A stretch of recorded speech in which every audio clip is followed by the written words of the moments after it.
Welcome to Backstage with Richard Ridge. My guest is one of Broadway's newest stars. He made his Broadway debut in Jagged Little Pill. He went on to play Christian in the national tour of Moulin Rouge, and now he is back on Broadway as one of the stars of the new musical, The Notebook. Please welcome John Cardoza. You are back on Broadway. Yeah. How exciting is that? Oh my gosh, it's unbelievable. I mean, it's amazing to be back on Broadway, but to be on Broadway in a show that I am so passionate about and a role that I'm so passionate about is like beyond my wildest dreams. Like this has been the most wonderful way to come back and really sink myself into something that I love. Yeah, this is such an iconic book and an iconic film. How well did you know The Notebook? You know, I was pretty young when the movie came out, and so I sort of grew up with it.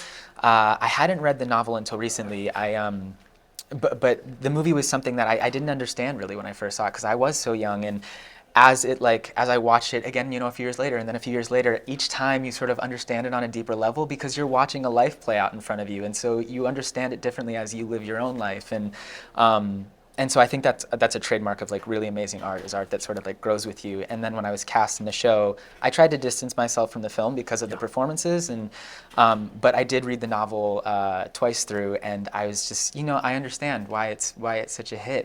At its core, it's these two people living very normal, unextraordinary lives, and the only reason that it becomes extraordinary is because they've decided that it is. And it sort of reminds us that all lives can be extraordinary if we feel them on that deepest level. And I just love that message. I think it's amazing. Yeah. Well, we should tell our audience that we are literally sitting downstairs in the lounge at the Show and Fell Theater on a double show day. And we're getting ready to do a matinee. I am. You've been up early today, right? I have been up early today, but you know what? I'm happy to be here always. I will take any chance I can to talk about this show. I'm very passionate about it. Well, audiences have already fallen in love with this show. Yeah. What's it been like just feeling the audience's reaction to this show and to your performances? Oh my God, it's unbelievable because I mean you get so close to a piece when you're working on it like this, and when you feel so much passion for it, it's scary to release to the world because you hope that it's received in the same way. And you know, for some people it will be, and for some people it won't be, and that's okay. But to reach the end of the show and to receive from the audience, you know, there's this cathartic release, I think, at the end where you know that you've just watched a life play out in front of you, and we're all just here to celebrate the miracle that is being alive at the same time as someone else that just meshes so well with who you are. Like, should we all be so lucky? Yeah. And so to see audiences responding to that the way that they have been has been really reaffirming, and it gets me excited to do the show every night. It's a show that I can do a million times, and there's always something new to find in it, and I'm really lucky to be here. Well, what I love about the musical is there are 3 different versions Yes. of Allie and Noah. Yep. There's the older, the middle, and the younger. Mm-hmm. I have to tell you, you are sensational. Thank you so much. I really as appreciate younger that. Noah. Thank you. You live inside this role so beautifully. Thank you. What's it like playing him? What do you love the most about him? Oh my gosh, I love so much about him, Yeah. and I found a lot of intersection of self and character in this one. One of my favorite things about him, arguably my favorite thing about him, is that he's somebody who experiences a lot of tragedy very early in his life, and I think that it's easy to sort of blanket his demeanor as somebody who is sad. He's a sad character, but I don't think that he is at all. I think that he has a very hard-won, there's a hard-won piece that he's made with life because he's seen the good and the ugly, and on the outside looking in, if you haven't experienced that kind of tragedy, it's hard to imagine carrying on, but he does. He finds joy in making music with his friends on the dock and reading poetry. He meets this girl that he sees so much potential in building a life with. He sees this house and he says, I'm going to paint the shutters blue. I'm going to bring color back to this house and give it a second chance and give it beautiful views to look at. And I'm going to fill it with love and with family. And I think his resilience is really amazing. And not unlike him, I lost my mother a few years ago, and getting to examine my own experience of grief through his lens has educated me on how to move forward in my own life as I process my own, grief. And that has been the greatest gift of this whole process for me.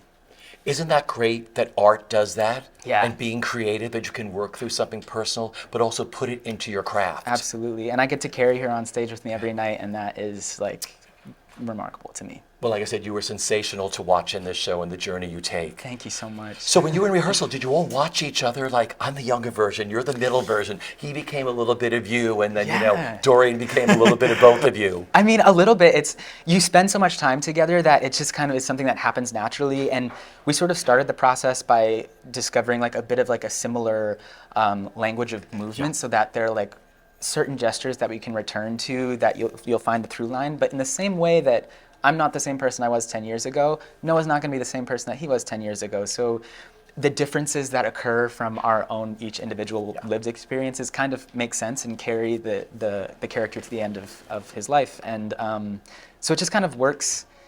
It just kind of flows that way. And I always describe it as, and this is like my famous soundbite, but you know what, I'm going to say it anyways, because I think it's the best way to explain it, is when you have your hand on a cold object and you leave it there, eventually you reach like that temperature, like equilibrium, and it kind of feels like we all have our hands on the same object and we're just reaching the same temperature, and so that temperament follows us all the way through the show. And I think that is that's sort of like the secret sauce, is you start to, you all have the same source material, and you embody it in a similar way. It's just, it happens that way. That's why it's such a beautiful show. You're all in it together. It's like sitting on a cloud. Yep. I watched it the other night. It's like there's this hypnotic feel to this musical, which is so beautiful, getting inside everybody, you know, physically and emotionally.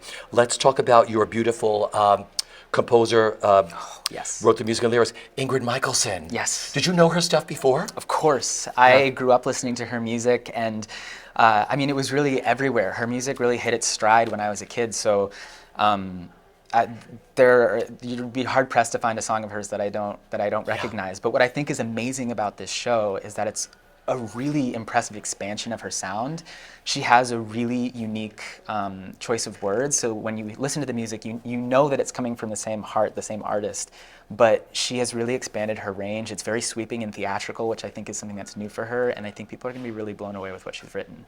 I mean, this is her Broadway debut as a composer. Yes. You know, like Sarah Bareilles had the same thing. It's like once they work on one, they're like, oh, this is a magical world to work in, the world of theater, right? And I didn't know until I started working on this that she has a history in theater. She went to school for theater, and so it's, I think, so fitting and natural that this is like the perfect marriage of all of her talents. And I think that this is some of the best work she's done. I think that she would agree on that. She's very public about that. And so I reinforce that sentiment. I think that she's at the top of her game in this. Yeah.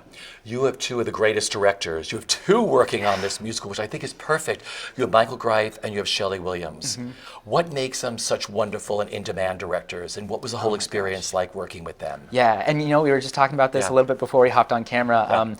I think I really see it. Michael is such a master of his craft in that he really understands stage picture, stagecraft, and the way that all of the elements of a show come together to create the whole.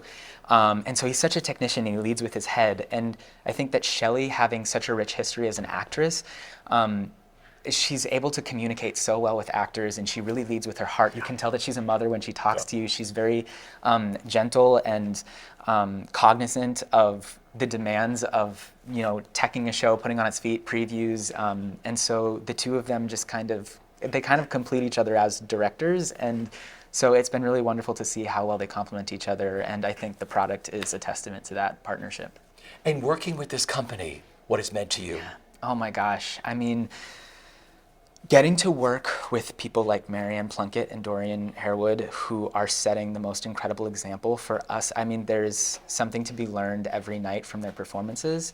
You have, again, like Joy and Ryan as well, who are laying their hearts out there every night. They're unbelievable and such joys to be around, no pun intended. And then, of course, my counterpart, Jordan, who is remarkable. It's her Broadway debut. I can't wait for all of you to be blown away by her. She is such a gift. My performance does not exist without her. And one of my favorite moments of the show is actually off stage when we sort of check in at the top of every show, and we're sort of like, okay, this is where I'm at today. And I say, great, I'm going to hold that for you, and you're going to hold this for me, and we're going to go out there and we're going to play. And that's it. And so I know that when I'm out there, I have somebody that I can trust completely. And I think that is what allows us to lean into the romance so much because, I mean, she's so easy to love. Yeah. She's amazing. You know, you mentioned Broadway debuts. You made your Broadway debut in Jagged Little Pill. They Yes. only come once. You know, they're They really do. special. What do you remember about your Broadway debut opening night? Honestly, very little. It's such a blur, but you know what I do remember? This is like, it's so random, but it's the thing that I remember the most. I got out there for the opening number, and there's a moment in the show where we're all sort of like down towards the lip of the stage, and we're like dancing. The pulse is starting to build, and it's the first time that I get to really look at the audience, and we're sort of like staring them down. And I locked eyes with Rosie O'Donnell, and she was sitting next to Sarah McLachlan, and I was like, "What an iconic duo!" And I just thought to myself, "I made it!" Like, I was like, this is somebody who is an icon. Like when I was younger, I grew up in the 90s, early 2000s, like her show was such a staple of pop culture. So to know that I was being watched not only by her, but people even in her realm, I was like, what an incredible reach this arena has of Broadway. And it like really brings so many people together from all different corners. And I was like, for some reason for me, I was like, thanks, Rosie, you really affirmed that moment for me. Now, you also got to play Christian in the national tour with our dear friend, Courtney Reid, who I was with Monday night. She adores you. I love her so much. She truly is like the best friend I never knew I needed. It's really hard not to fall in love with her. I'm so grateful that we're on 45th Street. She's right across the street. I go hang out in her dressing room between shows. She just like, I think we found each other at a time when we each really needed someone to lean on. And she has shown up for me on stage, off stage. Like, she's just the kind of friend that you dream about having. She really is. Was there a defining moment for you growing up when you said, I think I want to be a performer and try to make a living at this? Yeah, I mean, I really didn't know that this was something that I could do until sort of later in my, probably late in high school. I grew up in an area that was not very arts heavy, and so I did the school shows and I sang in the choir. My mom was very musical. She played the piano and was always playing music around the house. And a friend of a friend came to see a show that I was in at school, and he was going to the Boston Conservatory for Musical Composition. And he pulled me aside and he was like, he for some reason had on him the cast recording of Next to Normal. And he gave it to me and he said, listen to this. And he was like, I think that you can do this if you want. And he's like, you should come to the campus and just like walk around and see if it's your vibe. And I just remember music everywhere, from every window, every hallway, every alley. And I was like, I really want to be a part of this. And I really set my sights on it then. And I felt like I had a lot of catch up to play because there are a lot of people who are steeped in this from childhood. And so once I was in an environment where I could learn so much, it was the paramount importance to me to be a sponge and just learn from everyone, students, teachers, and I just let the chips fall where they may. But I feel like this is what I'm on this earth to do, and it just kind of found me that way. I'm going to mention one word, Banjo. Banjo is my dog. Oh my gosh, he's the best. Oh my gosh, I love him so much, and he really saw me through so many chapters of my life. I got him before I knew that the pandemic was really going to be a thing in January of 2020. I thought, oh my gosh, I've got it. Like I have a routine schedule, I have a steady income, now is the time. And then of course the world stopped and I was like, oh my gosh, how am I going to do this? But it ended up being the greatest decision I've ever made. He provided a lot of comfort to me during a very difficult time. You know, on top of the pandemic, that was around the time that we lost my mother. And so not only to me, but to my family, he has been just this pillar of joy and comfort and support. And watching him bond with my dad has been my favorite part of owning a dog. So my final question is, I know you have to get ready for your matinee. What's the last thing you do before you hit the stage for a performance of The Notebook? I take a deep breath. And there's one of my favorite quotes from the book. I sort of like let it sink into my brain and I try to feel every single word of it. And that is, he said, the quote is, and I'm going to paraphrase a little bit, but he says, "The evening passed, staying warm, nice. Noah listened to the crickets and the rustling leaves, thinking that the sounds of nature evoked more feeling and were more real than things like planes and cars, because natural things gave back more than they took, and they returned him to the way that man was meant to be."